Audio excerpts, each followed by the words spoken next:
खास तौर पर पिछले 1.5 साल में हमारे डॉक्टर्स ने जिस तरह देशवासियों की सेवा की है वो अपने आप में एक मिसाल है। मैं 130 करोड़ देशवासियों की ओर से देश के सभी डॉक्टर्स को धन्यवाद देता हूं, आभार प्रकट करता हूं। साथियों, डॉक्टर्स को ईश्वर का दूसरा रूप कहा जाता है और वैसे ही नहीं कहा जाता। कितने ही लोग ऐसे होंगे जिनका जीवन किसी संकट में पड़ा होगा, किसी बीमारी या दुर्घटना का शिकार हुआ होगा, या फिर कई बार हमें ऐसा लगने लगता है कि क्या हम किसी हमारे अपने को खो देंगे।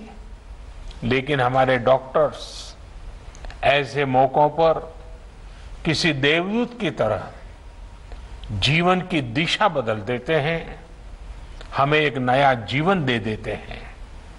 साथियों, आज जब देश कोरोना से इतनी बड़ी जंग लड़ रहा है तो डॉक्टर्स ने दिन रात मेहनत करके लाखों लोगों का जीवन बचाया है।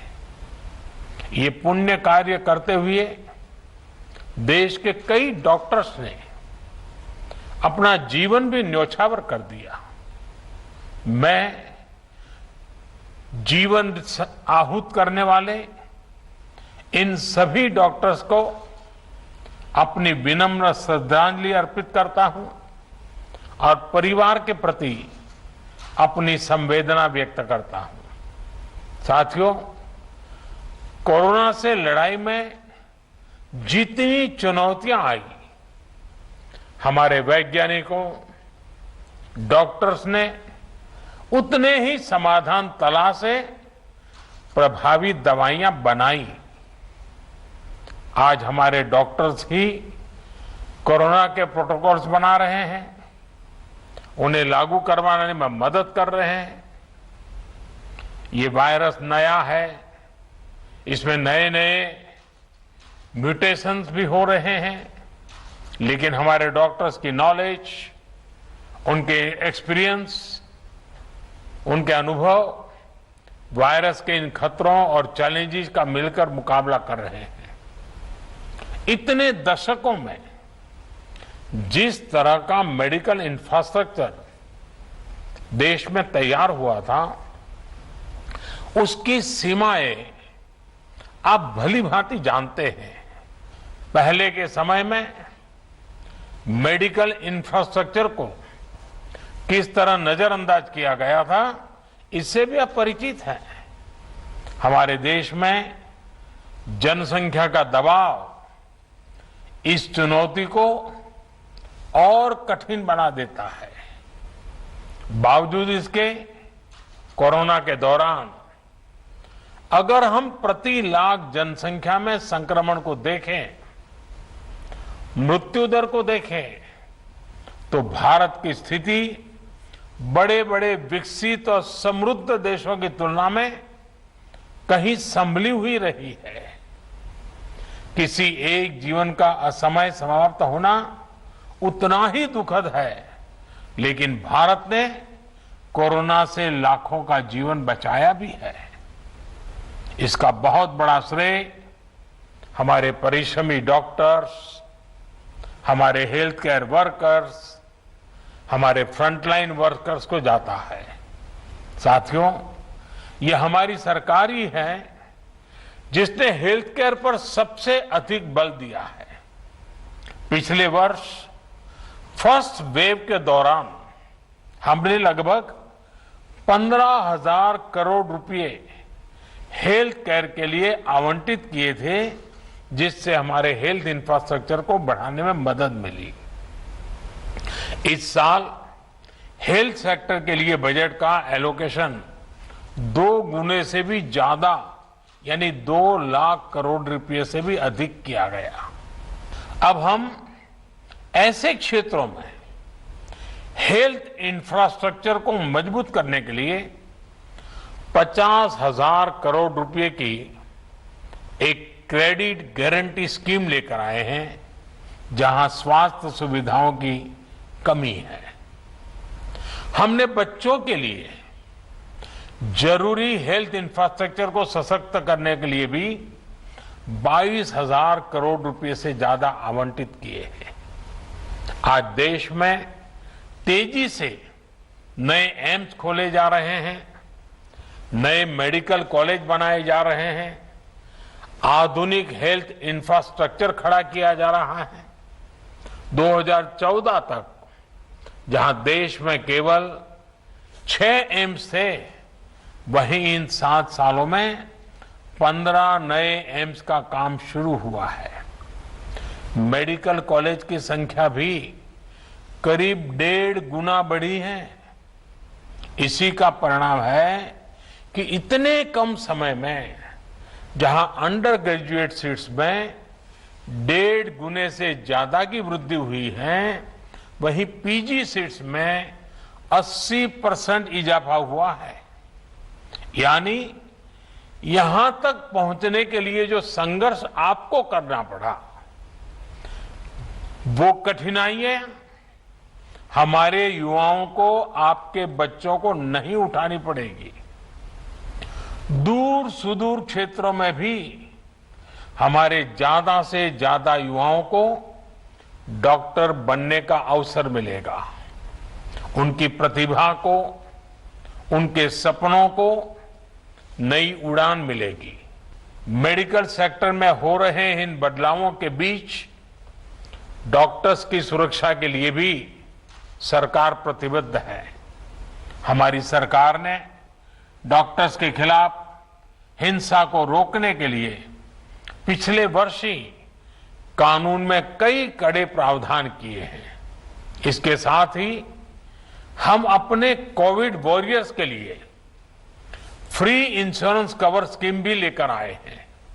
साथियों, कोरोना के खिलाफ देश की लड़ाई हो या मेडिकल व्यवस्था सुधारने का देश का लक्ष्य, इन सब में आप सभी को महत्वपूर्ण भूमिका अदा करनी है।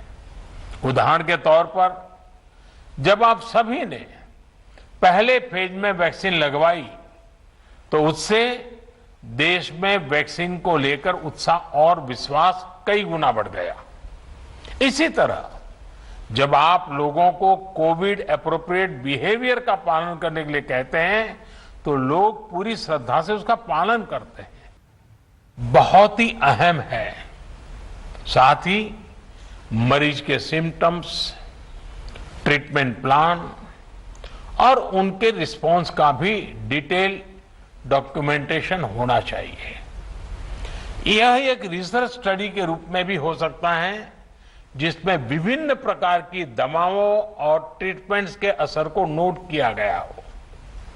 जितनी बड़ी संख्या में आप मरीजों की सेवा और देखभाल कर रहे हैं, उसके हिसाब से आप पहले से ही दुनिया में सबसे आगे हैं। यह समय यह भी सुनिश्चित करने का है कि आपके काम का, आपकी साइंटिफिक स्टडीज का दुनिया संज्ञान ले और आने वाली पीढ़ी को उसका लाभ भी मिले। इससे दुनिया को जहां मेडिकल से जुड़े कई जटिल सवालों को समझने में आसानी होगी, वहीं उसके समाधान की दिशा भी मिलेगी। कोविड की यह महामारी इसके लिए एक अच्छा स्टार्टिंग पॉइंट हो सकता है। वैक्सीन किस प्रकार से हमारी मदद कर रही है, किस प्रकार से अर्ली डायग्नोसिस का लाभ मिल रहा है और एक पर्टिकुलर ट्रीटमेंट किस प्रकार से हमारी सहायता कर रहा है, क्या हम इसको लेकर ज्यादा से ज्यादा स्टडीज कर सकते हैं। पिछली शताब्दी में जब महामारी आई थी, आज उसका डॉक्यूमेंटेशन बहुत उपलब्ध नहीं है। आज हमारे पास टेक्नोलॉजी भी है और हम अगर कोविड से कैसे मुकाबला किया गया है, इसके प्रैक्टिकल अनुभवों का डॉक्यूमेंटेशन करते हैं, तो वो भविष्य में पूरी मानवता के लिए बेहद मददगार साबित होगा। आपका ये अनुभव देश के मेडिकल रिसर्च को एक नई गति भी देगा। अंत में मैं यही कहूंगा कि आपकी सेवा, आपका श्रम सर्वे भवन्तु सुखिनः के हमारे संकल्प को अवश्य सिद्ध करेगा। हमारा देश कोरोना से भी जीतेगा और विकास के नए आयाम भी हासिल करेगा। इन्हीं शुभकामनाओं के साथ आपको बहुत बहुत धन्यवाद। ಕೋವಿಡ್ ಸಂಕಷ್ಟ ಕಾಲದಲ್ಲಿ ಹಗಲು ರಾತ್ರಿ ಎನ್ನದೇ ದುಡಿತಾ ಇರುವ ಕೋವಿಡ್ ವಾರಿಯರ್ಸ್ ಕುರಿತಾಗಿ ಪ್ರಧಾನಿ ನರೇಂದ್ರ ಮೋದಿ ಅವರು ಇವತ್ತು ಮಾತನಾಡಿದ್ದಾರೆ. ವೈದ್ಯರ ದಿನದ ಅಂಗವಾಗಿ ವೈದ್ಯರಿಗೆ ಅಭಿನಂದನೆಯನ್ನ ತಿಳಿಸಿದ್ದಾರೆ ಪ್ರಧಾನಿ ನರೇಂದ್ರ ಮೋದಿ ಅವರು. 1.5 ವರ್ಷದಿಂದ ವೈರಸ್ ವಿರುದ್ಧದ ಹೋರಾಟ ನಡೀತಾ ಇದೆ. ಲಕ್ಷಾಂತರ ಜನರ ಜೀವವನ್ನು ಉಳಿಸಿದ್ದಾರೆ ನಮ್ಮ ವೈದ್ಯರು. ಕೊರೋನಾ ಹೋರಾಟದಲ್ಲಿ ಒಂದಷ್ಟು ವೈದ್ಯರನ್ನು ಕೂಡ ನಾವು ಕಳೆದುಕೊಂಡಿದ್ದೀವಿ. ನಾವು ಆ ಕುಟುಂಬದ ದುಃಖದಲ್ಲಿ ಪಾಲ್ದಾರಾಗ್ತೀವಿ ಅಂತ ಕೂಡ ಮೋದಿಯವರು ಹೇಳಿದ್ದಾರೆ. ಕೋವಿಡ್ ವೈರಸ್ ಹೊಸ ರೂಪದಲ್ಲಿ ಬರ್ತಾ ಇದ್ದು ಹೊಸ ತಳಿಯನ್ನು ಬಹಳಷ್ಟು ಸ್ಟಡಿ ಆಗ್ತಾನೇ ಇದೆ. ವೈದ್ಯರು ಒಂದು ರೀತಿ ತಮ್ಮ ಜ್ಞಾನವನ್ನೆಲ್ಲ ಬಳಸಿ ವೈರಸ್ ವಿರುದ್ಧ ಹೋರಾಟದಲ್ಲಿ ಮುಂಚೂಣಿಯಲ್ಲಿದ್ದಾರೆ. ವೈದ್ಯರ ಸುರಕ್ಷತೆಗೆ ಸರ್ಕಾರವೂ ಕೂಡ ಬದ್ಧವಾಗಿದೆ ಅಂತ ಹೇಳಿದ್ರು. ಮತ್ತೆ ಫ್ರೀ ಇನ್ಶೂರೆನ್ಸ್ ಕವರ್ ಸ್ಕೀಮ್ ತರಲಾಗ್ತಿದೆ ಅನ್ನೋದನ್ನು ಕೂಡ ಪ್ರಧಾನಿ ನರೇಂದ್ರ ಮೋದಿ ಅವರು ಹೇಳಿದ್ರು. ಸಂಕಷ್ಟ ಕಾಲದಲ್ಲಿ ವೈದ್ಯರು ಒಂದು ರೀತಿ ದೇವರಂತೆ ನಮಗೆ ಕಾಣಿಸ್ತಾ ಇದ್ದಾರೆ. ದೇವರ ರೂಪದಲ್ಲಿ ವೈದ್ಯರು ಸೇವೆಯನ್ನ ನಡೆಸ್ತಾ ಇದ್ದಾರೆ ಅನ್ನೋದನ್ನು ಕೂಡ ಈ ಸಂದರ್ಭದಲ್ಲಿ ಮಾತನಾಡ್ತಾ, ಲಕ್ಷಾಂತರ ಜನರ ಜೀವ ಉಳಿಸಿರುವಂತಹ ವೈದ್ಯರು ಅದೇ ರೀತಿಯಲ್ಲಿ ಈ ಹೋರಾಟದಲ್ಲಿ ತಮ್ಮ ಜೀವ ತ್ಯಾಗವನ್ನು ಕೂಡ ಮಾಡಿದ್ದಾರೆ. ಕೋವಿಡ್ ವೈರಸ್ನಲ್ಲಿ ಹೊಸ ತಳಿಗಳು ಬರ್ತಾ ಇದೆ. ಸೊ ಈ ಹೊಸ ತಳಿಗಳ ವಿರುದ್ಧ ಹೋರಾಟವನ್ನು ನಿರಂತರವಾಗಿ ಮಾಡಬೇಕಾಗಿದೆ. ಕಳೆದ 1.5 ವರ್ಷದಿಂದಲೂ ಕೂಡ ಈ ಹೋರಾಟವನ್ನು ನಡೆಸಲಾಗ್ತಾ ಇದ್ದು ವೈದ್ಯರು ತಮ್ಮ ಜ್ಞಾನ ಮತ್ತು ತಂತ್ರಜ್ಞಾನದಿಂದ ವೈರಸ್ ವಿರುದ್ಧ ಹೋರಾಟದಲ್ಲಿ ನಿರತರಾಗಿದ್ದಾರೆ. ಇದರ ಜೊತೆಗೆ ನಮ್ಮ ಸರ್ಕಾರ ಆರೋಗ್ಯ ವಲಯಕ್ಕೆ ಹೆಚ್ಚು ಆದ್ಯತೆಯನ್ನ ಕೊಡ್ತಾ ಇದ್ದು ಕಳೆದ ವರ್ಷ 15,000 ಕೋಟಿ ಅನುದಾನವನ್ನ ನೀಡಿದ್ದೇವೆ ಅಂತ ಕೂಡ ಹೇಳಿದ್ದಾರೆ. ಮುಂದಿನ ದಿನಗಳಲ್ಲಿ ಆರೋಗ್ಯ ಕ್ಷೇತ್ರದ ಸುಧಾರಣೆಗೆ ಇನ್ನಷ್ಟು ಸೌಲಭ್ಯಗಳನ್ನು ಒದಗಿಸಲಾಗುತ್ತೆ. ಅದಕ್ಕಾಗಿ ಮತ್ತಷ್ಟು ಹಣದ ವಿನಿಯೋಗವನ್ನು ಮಾಡಲಾಗುತ್ತೆ. ಈಗಾಗಲೇ 7 ವರ್ಷದಲ್ಲಿ 15 ಹೊಸ ಏಮ್ಸ್ಗಳನ್ನು ಸ್ಥಾಪನೆ ಮಾಡಿದ್ದೀವಿ ಅನ್ನೋದನ್ನು ಕೂಡ ವಿವರಿಸಿದ್ದಾರೆ ಮೋದಿ. आप सभी को नेशनल डॉक्टर्स डे की अनेक शुभकामनाएं। डॉक्टर बीसी रॉय जी की स्मृति में मनाया जाने वाला ये दिन हमारे डॉक्टर्स के, हमारी मेडिकल फ्रेटर्निटी के उच्चतम पिछले 1.5 साल में हमारे डॉक्टर्स ने जिस तरह देशवासियों की सेवा की है वो अपने आप में एक मिसाल है। मैं 130 करोड़ देशवासियों की ओर से